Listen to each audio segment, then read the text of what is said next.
ಈ ಬಾರಿ big boss ಮನೆ ಅಂದರೆ ಬರೀ ಒಂದು ರಿಯಾಲಿಟಿ ಶೋ ಅಲ್ಲ, ಅದು ಪಕ್ಕಾ ಯುದ್ಧ ಭೂಮಿ ಆಗ್ಬಿಟ್ಟಿದೆ.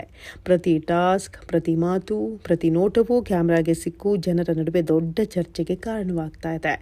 ಅದಕ್ಕೆ ಈ ಸೀಸನ್ಗೆ ಇಷ್ಟು ಕ್ರೇಜ್ ಬಂದಿದೆ. ಅದರಲ್ಲೂ ಅಶ್ವಿನಿ ಗೌಡ ಮತ್ತು ಕಾವ್ಯ ಶೈವ ನಡುವಿನ ಡ್ರಮ್ ಟಾಸ್ಕ್ ಜಗಳವಂತೂ ಬಿಗ್ ಬಾಸ್ ಮನೆಗೆ ಬೆಂಕಿ ಹಚ್ಚಿದಂತಾಯಿತು. ಡ್ರಮ್ ಟಾಸ್ಕ್ನಲ್ಲಿ ಎದುರಾಳಿ ತಂಡದ ಡ್ರಮ್ನಿಂದ ನೀರು ಹೊರಬರದಂತೆ ತಡೆಯುವುದು ಅಶ್ವಿನಿ ಹಾಗೂ ಕಾವ್ಯಗೆ ಕೊಟ್ಟ ಕೆಲಸ. ಅಶ್ವಿನಿ ತಮ್ಮ ಪಾತ್ರವನ್ನು 100% ಗಟ್ಟಿಯಾಗಿ ನಿರ್ವಹಿಸಿದ್ರು. ಎದುರಾಳಿ ತಂಡದ ಆಟಗಾರರು ಮುಂದೆ ಬರದಂತೆ ದೇಹದಿಂದಲೇ ತಡೆ ಹಿಡಿದ್ರು. ಇದೇ ಕಾವ್ಯಗೆ ದೊಡ್ಡ ಸಮಸ್ಯೆ ಆಯಿತು. ಆಟ ಆಡೋಕೆ ಸಾಧ್ಯವಾಗದೆ ಹೋದ ಕಾವ್ಯ ನೇರವಾಗಿ ಅಶ್ವಿನಿ ಮೇಲೆ ಆರೋಪ ಸುರಿಸಿದ್ರು. ಸೈರನ್ ಆದ ಮೇಲೂ ಅಶ್ವಿನಿ ನನ್ನ ಮೇಲೆ ಭಾರ ಹಾಕಿ ಕುಳಿತಿದ್ರು ಅಂತ ಗಂಭೀರ ಆರೋಪ ಮಾಡಿದ್ರು. ಆದರೆ ಕಥೆ ಇಲ್ಲಿ ತಿರುವು ತೆಗೆದುಕೊಳ್ಳುತ್ತೆ.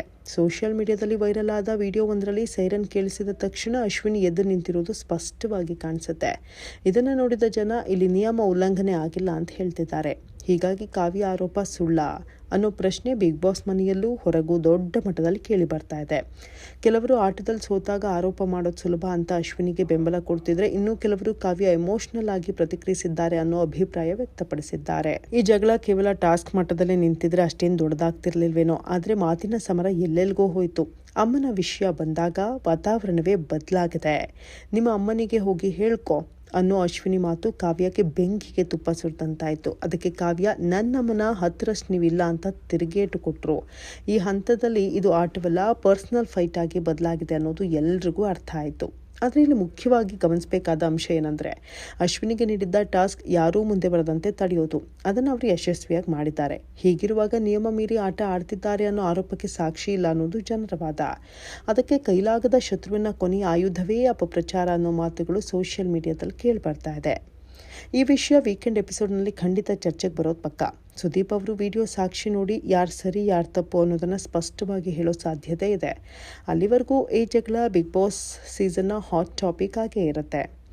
ಒಟ್ಟಾರೆ ನೋಡಿದ್ರೆ ಈ ಬಾರಿ ಬಿಗ್ ಬಾಸ್ ಯಾಕಿಷ್ಟು ಕ್ರೇಜ್ ಪಡೆದುಕೊಂಡಿದೆ ಅನ್ನೋದಕ್ಕೆ ಇದೇ ಉತ್ತರ. ಇಲ್ಲಿ ಎಲ್ಲವೂ ನಾಟಕವಲ್ಲ, ನಿಜವಾದ ಭಾವನೆಗಳು ಹೊರಬರ್ತಿವೆ.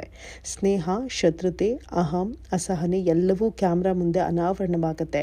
ಅದಕ್ಕೆ ಪ್ರತಿ ಎಪಿಸೋಡ್ ಕೂಡ ಜನರಿಗೆ ಇಂಟ್ರೆಸ್ಟಿಂಗ್ ಆಗಿರುತ್ತೆ. ಗೆಲ್ಲುವ ಕುದುರೆ ಯಾರು ಅನ್ನೋದಕ್ಕೆ ಈಗಲೇ ಉತ್ತರ ಕೊಡೋದು ಕಷ್ಟ. ಆದರೆ ಆಟವನ್ನು ಗಟ್ಟಿಯಾಗಿ ಆಡ್ತಾ, ನಿಯಮ ಪಾಲಿಸ್ತಾ, ಜನರ ಮುಂದೆ ಕ್ಲಿಯರ್ ಇಮೇಜ್ ಕಟ್ಕೊಳ್ಳೋರು ಕೊನೆವರೆಗೂ ನಿಲ್ತಾರೆ ಅನ್ನೋದು ಬಿಗ್ ಬಾಸ್ ಇತಿಹಾಸವೇ ಹೇಳುತ್ತೆ. ಅಶ್ವಿನಿ ಗೌಡ ಆಟದ ತಂತ್ರ ಮತ್ತು ಫಿಸಿಕಲ್ ಟಾಸ್ಕ್ಗಳಲ್ಲಿ ಗಟ್ಟಿಯಾಗಿದ್ದಾರೆ. ಕಾವ್ಯ ಶೈವ ಎಮೋಷನಲ್ ಕನೆಕ್ಟ್ ಹೊಂದಿದ್ದಾರೆ. ಮುಂದಿನ ದಿನಗಳಲ್ಲಿ ಯಾರು ತಮ್ಮ ತಪ್ಪುಗಳನ್ನು ತಿದ್ಕೊಂಡು ಜನರ ನಂಬಿಕೆ ಗೆಲ್ತಾರೆ ಅನ್ನೋದು ಗೆಲುವಿನ ಕೀ. ಈ ಸೀಸನ್ನಲ್ಲಿ ಒಂದಂತೂ ಪಕ್ಕ, ಬಿಗ್ ಬಾಸ್ ಮನೆ ಇನ್ನೂ ದೊಡ್ಡ ಸ್ಫೋಟಗಳಿಗೆ ಸಾಕ್ಷಿಯಾಗೋದಂತೂ ಪಕ್ಕ.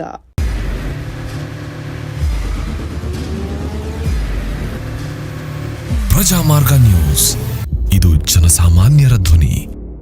ನಮಸ್ಕಾರ. ನೀವು ನೋಡ್ತಾ ಇದ್ದೀರಾ ಪ್ರಜಾಮಾರ್ಗ ನ್ಯೂಸ್. ರಾಷ್ಟ್ರದ ರಾಜ್ಯದ ರಾಜಕೀಯದ ಬಗ್ಗೆ ಹೆಚ್ಚಿನ ಸಿನಿಮಾ ಅಪ್ಡೇಟ್ಗಳಿಗಾಗಿ ಫಸ್ಟ್ ಲೈಕ್ ಮಾಡಿ, ಸಬ್ಸ್ಕ್ರೈಬ್ ಆಗಿ, ಹಾಗೆ ಫಾಲೋ ಕೂಡ ಮಾಡಬೇಕು.